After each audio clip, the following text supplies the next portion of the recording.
দর্শক সংবাদের এই পর্যায়ে ডেঙ্গু পরিস্থিতির খবরাখবর জানাবো। ডেঙ্গু পরিস্থিতির বিস্তারিত খবরাখবর জানাতে নাটোর থেকে আমাদের সাথে সরাসরি যুক্ত হচ্ছেন সহকর্মী দেবাশিস কুমার সরকার।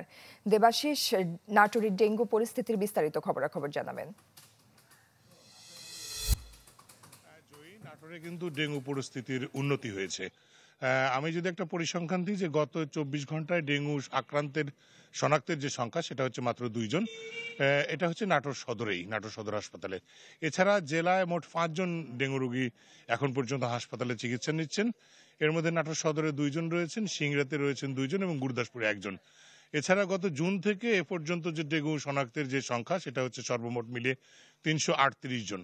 এর মধ্যে 335 জন ভালো হয়ে বাসায় ফিরে গেছেন। নাটোরে এ পর্যন্ত কোনো মৃত্যুর কোনো ঘটনা ঘটেনি ডেঙ্গু রোগীর। তবে সবচেয়ে বড় ব্যাপার হচ্ছে যে এই শীত পড়ার পর থেকে কিন্তু ডেঙ্গু রোগীর প্রকোপটা কমে আসতে শুরু করেছে এবং এখন প্রায় খুব কম। গত সপ্তাহে মাত্র 3 জন রোগী ডেঙ্গু শনাক্ত হয়েছেন, তার মধ্যে কালকে 2 জন। তো এইরকম পরিস্থিতিতে আসলে জনসচেতনতা এবং সবকিছু বাড়ানোর জন্য চেষ্টা করেছেন শীতের আগে থেকেই, বর্ষার পরে থেকেই।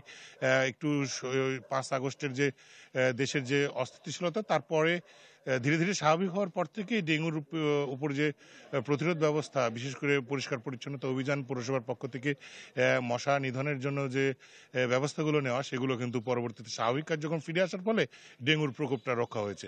তবে এখন শীতকালীন যে সমস্যাটা সেটা কিন্তু এক প্রকট আকার ধারণ করেছে।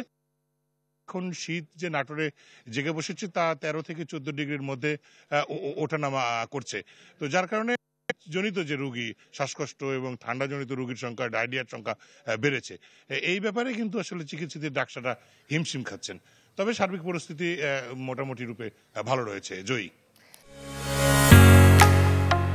ঢালাইয়ের সেরা প্রিমিয়ার সিমেন্ট।